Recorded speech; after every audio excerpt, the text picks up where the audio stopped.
The Adventures of Frank Race, starring Tom Collins.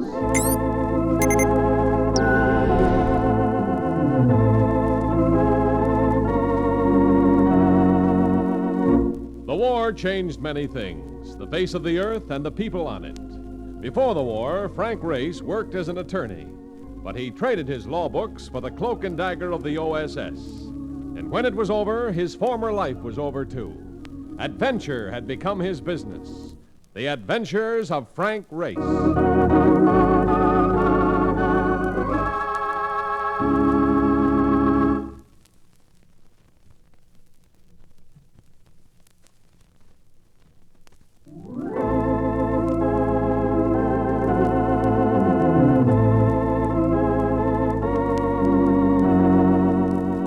And now we join Frank Race for the adventure of the fourth round knockout.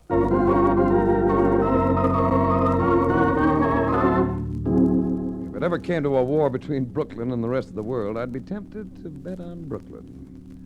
Whatever they go for there, they go for with spirit, whether it be the Dodgers or boxing matches in one of the small local clubs. Mark Donovan, a native son, had dragged me over to one of the clubs to see a young heavyweight on the way up the ladder. I bet you never expected to see a fight like this, Race, huh? Look at him there in the corner, fresh as a daisy. Go on, kill him this round, Freddie, kill him! And that boy of yours is a rough customer. Freddie? Sure. Used to be a longshoreman before Mike Lang picked him up. Mike used to push a cab before he became a fight manager. Well, I'll admit I never saw a fight like this one before. Tell me, Marcus, haven't they ever heard of the Marcus of Queensbury? No. Who's he? I'll tell you later. This is station WBKL, the voice of Brooklyn, coming to you from the ringside of the Red Hook Stadium. Fourth round of the main event between Freddie Natchez and Joe Kenny. Freddie has had things all his own way tonight. He's moving into the center of the ring, and Kenny's backpedaling. Oh, Freddie moved in fast and caught Kenny with a straight left jab. Kenny is back on the ropes, and Freddie's pounding him with rights and lefts. On into La Panza, Freddie! To La Panza! Kenny twists away. He's mighty tired, though. Freddie's shuffling after him. He intends to finish it in this round. And another right and left to Kenny's midsection and a left to the side of the head. Freddie's had that right hand cocked. He's looking for a Sunday punch opening, and... Oh, Kenny ducked away and flicked the light left into Freddie's face. Didn't seem much of a punch, but Freddie's backing up a little. He's falling. Freddie Natchez is down. The referee's counting. 5, 6... Hey, what a palopa. Come on, get up, you bum. Take it easy, Mark. He threw the fight. Who's he kidding? Let's get out of here. I want to go back to the dressing room and see Mike Lang. Oh, boy, will he be sore.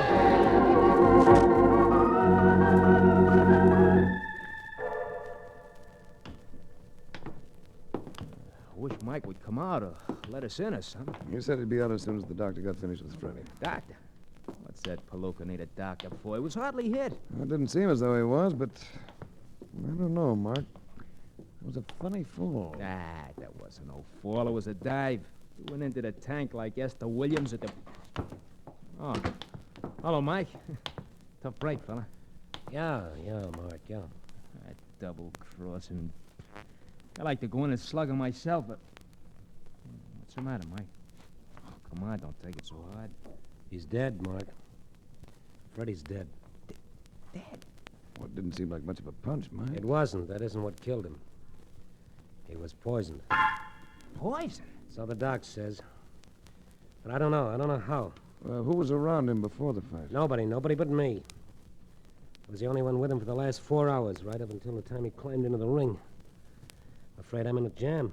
Did Freddie have any enemies, Mike? Who doesn't? Well, I mean, is there anybody in particular who might have wanted him out of the way? Was there anything unusual about this fight?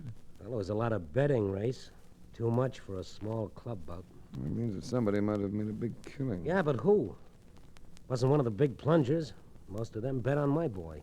Any particular gambler around here goes for nothing but sure things? Oh, yeah. Benny Sloat, but he's clear on this one. I saw him bet $1,000 on Freddie just last night. Race, I know you get big dough for your work, and I ain't got that kind of money, but... You're a friend of Mark's, that's good enough. Oh, what are we going to do, Race? Well, let's look up the sure thing boy, Benny Sloat. You know where he lives? Yeah, sure.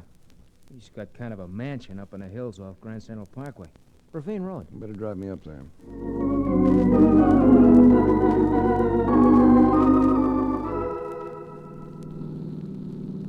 Benny Sloat.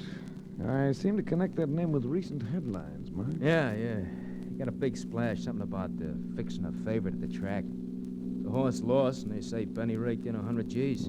Oh, here's Ravine Road now. Better lock the door on your side, Race. Lock it? Why? Pretty narrow road, a lot of sharp turns. Yeah, I see what you mean. Yeah, I know the road pretty good, though. Used to drive Benny around a lot before he got that foreign guy so nuts about. Canary yellow job. Sounds like he makes gambling pay well. Oh, brother, you can say that again. Hey, turn my rear vision mirror up, will you? Right. That okay? Yeah. Guy behind us has his brights and a spotlight going to a blinding me. Perfect vision's mandatory on this road. The man with the spotlight seems anxious to pass us. He can't. Too narrow, too many cars. I'll let him by when we come to a straightaway in the road. He isn't waiting, Mark. He's coming around us. Hey, look out! Just roll, Wally, out! I'm gonna get that guy, Race. Yeah. I'd say a few words to him myself. Be able to follow his taillight as soon as we make up some ground. We're making it fast. There's the light now. Yeah, we're gaining. Curb sign there. Let's see it. There's the car. Good. I'm gonna porch right in his baby's tail until he stops. Light's deceptive, Mark, but that car seems to be bright yellow. Hey, it is. That must be Benny Sloat's job I told you about. It seems to be slowing down. Yeah, he knows we're tailing him. Probably scared stiff. He's stopping. And so are we. Brother, here's where I read the riot act to this character. Well, I'd like to add a few words of my own. Oh, yellow rat. He may be getting out of his car. Well, probably wants to hear what we have to say first. That's pretty dangerous driving you did back there, friend. What was your hurry? Yeah, Benny, what's the idea? You want to kill somebody with a... Never mind, Mark. Never mind, when a guy Oh. I guess we have nothing to say to Benny Sloat after all. Yeah, but Race, we followed this guy over a winding road doing better than 60. We were less than 30 feet behind him. He's alone in a car. I know all that, Mark, but just the same, Benny Sloat's dead.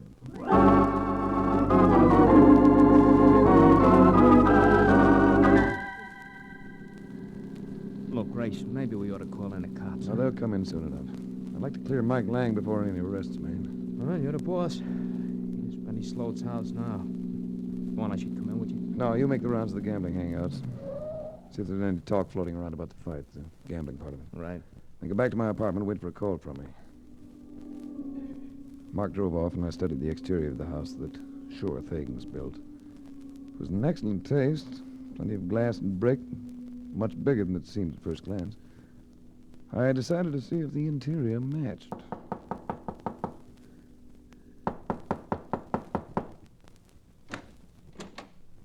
Yes?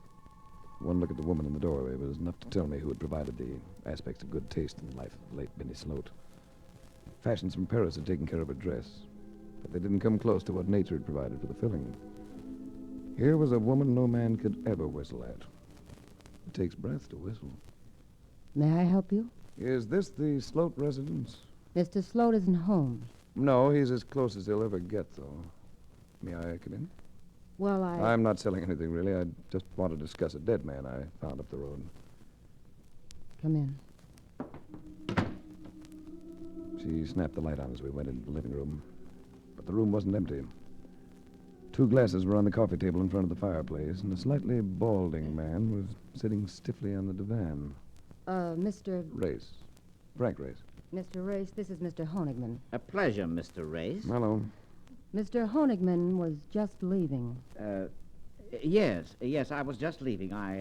I'll send you the statements in the morning, Miriam. Mr. Honigman is our investment counselor, Mr. Race. Oh, very interesting business. Oh, rather dull, really. Facts and figures. Most people just aren't cautious enough to handle their own affairs. Does anybody have a match? Allow me, Miriam. Look out, you clumsy fool! There. It's out. No harm done. Burn yourself, Honigman? No, the whole book of matches just flared up in my hand. Well, it's a bad habit folding the cover over behind the matches. Yes, stupid of me. Well, good night. Good night. Good night, Honigman. Now, Mr. Race. I was driving along your road with a friend. A man in a yellow car almost drove us off the road. My husband? An exceedingly heavy man, about 50. Not heavy. Fat. And 55. But you're... 22, Mr. Race. We followed Mr. Sloat. When he reached his car, he was dead. I could still use a light for this cigarette. What makes you so emotional, Mrs. Sloat? I asked you for a light, Mr. Race. Of course. Here you are. You'll forgive me for being so old-fashioned about dead husbands. Thank you for the light. Oh, you're welcome. Now shall I mix us a few martinis and get some dance music on the radio? You needn't be sarcastic, Mr. Race. My husband's death is not unexpected. And it's neither a shock nor a loss. Why not unexpected? Well, he's had a very serious heart ailment for many years. Well, that could do it. But I don't think so. You see, I've had a sneaking suspicion that's grown a bit stronger since I came in here. What do you mean? I think your husband's been murdered, Mrs. Sloat. Just as Freddie Natchez was murdered in the ring a few hours ago. Oh, You ought to put on some fresh makeup. You're pale. Your hand's shaking just a little. isn't that understandable with my husband dead? He was dead when I lit your cigarette a moment ago. It must have been his heart, Mr. Race. What motive? Motive? Well, let's take yours, for instance. Mine? You obviously hated him. Well, so did a lot of other people. Yeah, I'll take your word for that. Benny made my life miserable. I had orders to stay away from other people, men or women. I wasn't even allowed to let anybody into the house unless he was home. Including Honigman. Oh, Honigman's different. Not the romantic type, huh? Benny was a jealous fool. I think that's a story you'd better tell the police. I think I can convince you that that isn't necessary, Mr. Race, if you'll give me the chance. There's something I'd like to show you. What? It's in this drawer over here. Does this convince you, Mr. Race? An automatic pistol. Well, that's always convincing. I'm not going to have you involving me in this. Do you understand?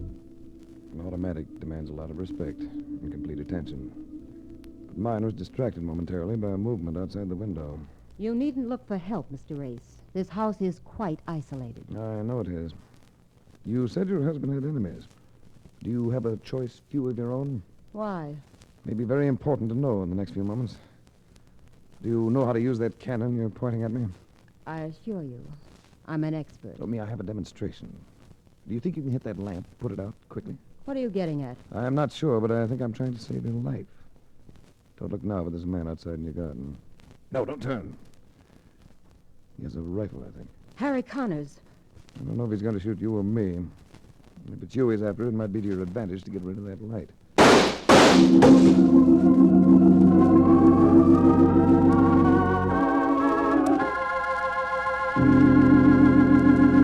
We'll return to the adventures of Frank Race in just about 1 minute.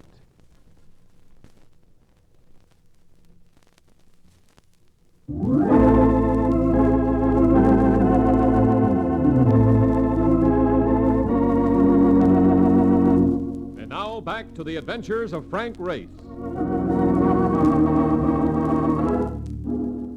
Miriam Sloat fired a split second before the man outside the window had let go with his rifle. And I dived to the first sound, dropping her to the floor behind the divan and away from the window. We found each other in the dark. You all right? Yes. That was a good shot. Crawl over behind the sofa. What are you going to do? Wait until your Harry Connors comes in and see if he hit anything. That's him. Will you gamble on something? What? There's no point in risking a shooting match in the dark. Give me time to crawl part way to the door, then throw your gun at the window. All right. Miriam? Miriam? I hear you in there. Answer me. Miriam! Well, nice work, Miriam. All right, turn on the light. He was going to kill me, wasn't he? He certainly didn't come courting you, young widow. I suppose you tell me who Harry Connors is. Because he's coming to it and may get very busy around here again. Harry and I were engaged before I married Benny. He introduced us. Well, how did he come to know Sloat? Harry used to make bets for Benny when Benny didn't want other people to know his money was up. When was the last time? Just before Benny and I were married, 3 months ago. They had a fight. About you getting married? Yes. Harry said he'd kill both of us. Well, he's ought to keep half his promise. Or maybe finish the last half. You pardon me while I ruin your draperies. What are you going to do? Tell your friend to hurry up. Tuck him away in a closet for a while we enjoy a nice drive in the cool night air. Where are we going? To call my friend Mark Donovan. Pay a visit to a fighter named Joe Kenny who knocked Freddie Natchez out of this world.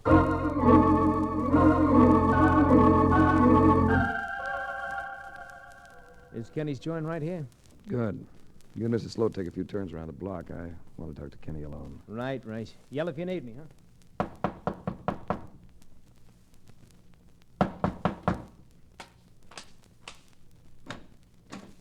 Yeah? Benny Sloat sent me. Come in. Look, if Benny wants me to front for him and not just kill him, tell him I'm not going to do it, the dirty double-crosser. Benny doesn't want you to get excited. Excited? What's the matter? Was he too yellow to come up here himself? I don't want to be mixed up in this. Poison, murder, it ain't my line. Well, something went wrong. Yeah, you can say that again. I'm set up to take a dive in the 6th. And then Freddie curls up and dies on me in the 4th. Well, Benny says you'll get your money back. I better get it back. Every cent I had after 11 years in the ring. I'm too old. I was willing to make one killing, but not the kind Natchez got. All I wanted was dough. All right. Just don't talk and you'll break even. I'll talk, all right, if anybody starts to finger me at the inquest. Benny's too smart. We're all supposed to be betting on Natchez. But I know how he switched his action to me, placing his dough against mine and everybody else's. You bet $1,000 on Natchez. Yeah. I should have gotten wise right then. Benny wouldn't bet one lousy grand on a sure thing. You know him better than that. Or do you? What do you mean? You're not one of Benny's boys. I never saw you before. You're a cop. No, You're a cop. You're trying to frame me. Now, take it easy, Kenny. No, you ain't getting me. He came at me like a bull.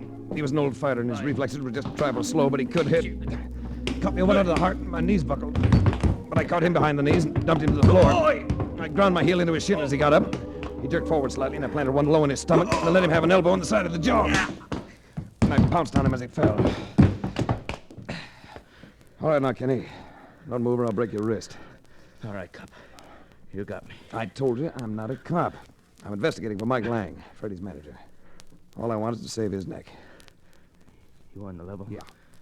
Now, can we get back to a normal conversation if I let you up? Okay. You said that you knew that Benny switched his action to you and cleaned up by betting on your win. Well, Benny's dead. Huh? He's dead? Yes. And the key to his murder, and Freddie's, is the man who placed the bets for Benny. Now, who was it? Well, I don't know for sure. I don't even know his name. Hey, but there was one guy. What did he look like? He was about 5. Here, look out!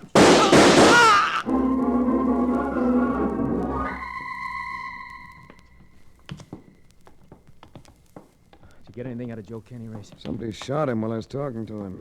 Holy cow. And look at you. You look like someone's been using you for a drum. I'm all right. Where's Miriam Sloat? Want to make a phone call at the all-night cafeteria on the corner? And so did I. We'd better find her.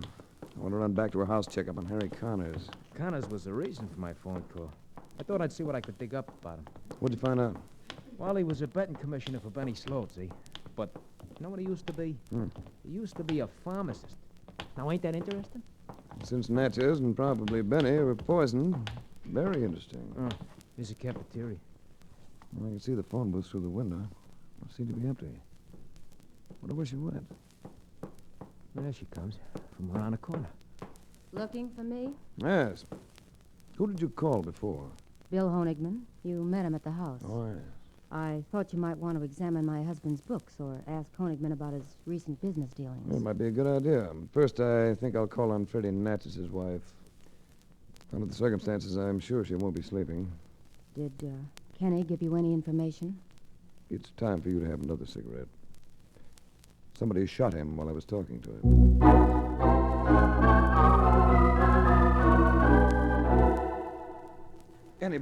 Anybody at all your husband saw just before the fight, Mrs. Natchez? No, only Mike Lang. But Mike wouldn't hurt Freddie. I know it wasn't him. You know it and I know it, but the coroner's jury won't. You've got to think. Well, somebody wanted Freddie to throw the fight, but that was earlier in the day. Besides, Freddie said it was just a joke. A joke? Yes. He was a real estate salesman, wanted to sell Freddie a house. Did Freddie act strangely before the fight? Different from other times? No, he wasn't so nervous like he sometimes got. Any reason why not? Well, he took something to calm him down. He even took a nap. What did he take? Some kind of a pill. He got it from the real estate fella. He must have took one himself because Freddie asked him if he took vitamins, and he said no, he had a nervous stomach. And then he gave Freddie one of them and told him if he took it just a couple of hours before the fight, he'd feel fine. And it worked, huh? Yeah. It was fine when it left. Thanks. Thank you very much, Mrs. Natchez. Find him. Find who killed my Freddie.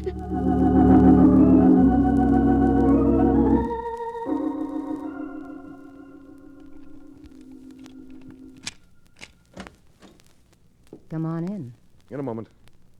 You stay outside, Mark. But don't wait in the car. Stand over there in the bushes. Right? Well, Race, are you coming or not? Be right there. I got you. Go ahead. Where's Mr. Donovan? He had to leave. I didn't hear the car. He probably carried it to avoid waking the neighbors. You go out of your way to make it obvious you don't like me. But I do. I like you very much. Well, you don't show it. I feel so alone, Race. I need somebody to hold me and baby me a little. That could be an invitation. Other men would like to have me in their arms, Race. She came closer. I reached for her. For a crowded city on a desert island, she'd have been the perfect companion. There'll be more for us, won't there, Race? We'll meet again, won't we? Away from all this. Of course we will. After Benny's funeral, we can meet nights at the cemetery and hold hands as we sit on his tombstone. You... Careful now, Miriam. There's a gentleman present. Honigman! I'm sorry. This is embarrassing. I got here and nobody was at home. I must have dozed off. Were you spying on me? No, I dozed off. Mr. Honigman left evidence of his presence in the entry hall. His raincoat, hat, rubbers. I catch cold easily, Mr. Race. I know it must seem silly to you when there's no sign of a storm. Race, look. The closet. Harry must have... He's gone. I noticed that when we came in. Aren't you going after him? The police can pick him up later. Well, I hope he's innocent. I'd hate to see him... Still sentimental about Harry. That's nice. Even if you aren't engaged anymore. Or maybe you will be again with Benny gone. Huh? You were engaged to Harry Connors? Yes, Honigman, didn't you know? She threw him over to marry Benny Sloat. Of course, Benny was older and fat, but he did have money.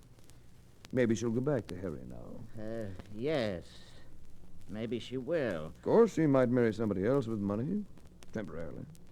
Some fellow who might have made a big killing on a betting transaction. That's possible.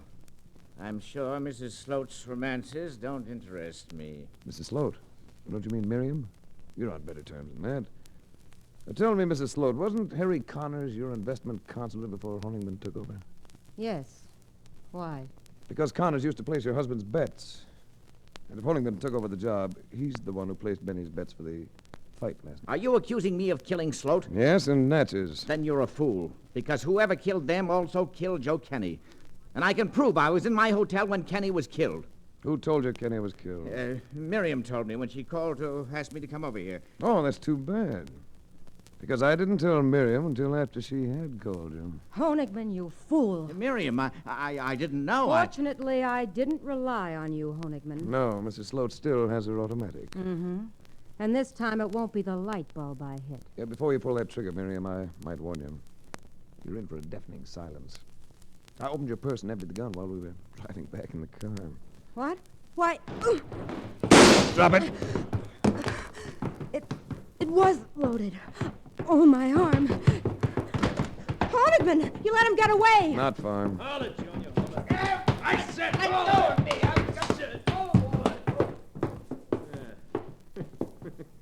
Imagine a guy like that trying to say no to me and my end wrench. Can't get over it, though. Get over what, Mark? That dame there. Wildcat. But that sissy little guy, Honigman. Just the victim of a wild love. He wanted the money and sweet Miriam. I can figure how she shot Kenny, but How did she poison the others? Well, he's the type who has a pill remedy for everything. Only he had a few special ones made up for special people. Slow dissolving capsule with a delayed action. Possibly cyanide. I still don't see how you pegged him, though. You don't look like a guy who takes chances. Yeah, but he was. It always shows in some way. With him, it was the way he carries matches. He didn't follow his usual behavior pattern. Oh, what do you mean? He bent the cover behind the matches and they caught fire. A careful, conservative person wouldn't do that. Oh, what do you know? I better call the police, Mark. And call Mike Lang, too. Tell him he can go to sleep now.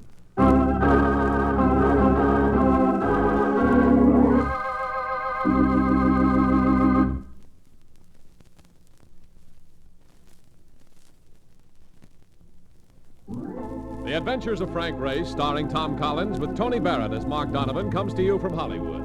Others heard in tonight's cast were Florence Hallett, Frank Lovejoy, Tom Holland, Michael Ann Barrett, Jack Crucian, and Ted Von Eltz. This series is written and directed by Buckley Angel and Joel Murcott. The music is composed and played by Ivan Ditmars. Be sure to be with us again this time next week for another dramatic chapter in The Adventures of Frank Race. Art Gilmore speaking. This is a Bruce Ells production.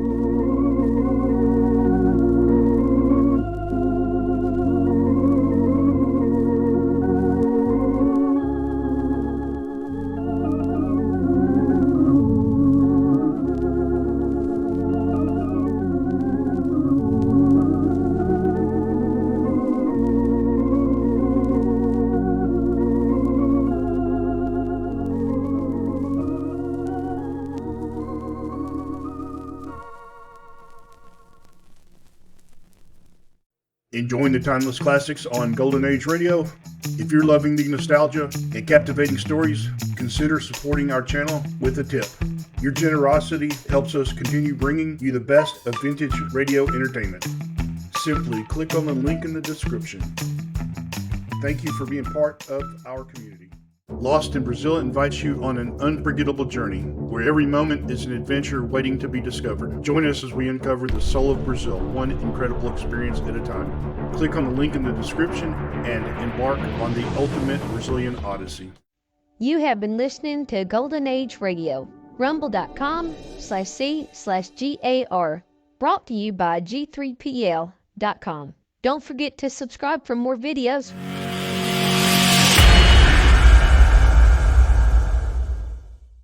I would like to extend my sincere gratitude to Old Time Radio Research Group for their remarkable efforts in preserving and archiving the captivating world of old-time radio programs. Their dedication to safeguarding these precious audio gems ensures that future generations can relish the enchanting stories, music, and entertainment of the past. Their invaluable contribution allows us to step back in time and experience the magic of radio history firsthand. Their link is in the description below.